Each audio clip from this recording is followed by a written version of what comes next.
Something I talk about here and there on my videos is this concept of the camouflage of genre. This was a phrase I encountered. I believe it was Francis Ford Coppola was interviewing or talking to Quentin Tarantino. And he asked Quentin Tarantino very pointedly, have you ever considered doing something not cloaked in the camouflage of genre? And I found that to be a very interesting question because it acknowledges the fact that within genre, the Western, the Kung Fu movie, the sci-fi movie, the superhero movie, whatever it is, you can tell real stories, real human stories. And because they are camouflaged in genre, it can go to the audience unimpeded.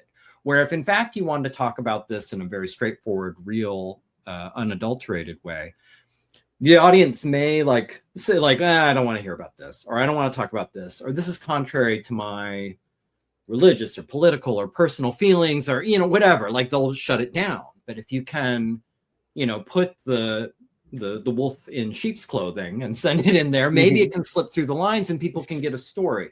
And a go-to example for me is for example the Blade Runner movies. The Blade Runner movies, there's this concept of the empathy test, the empathy of sorting out who is human versus not human by their reaction to emotional questions.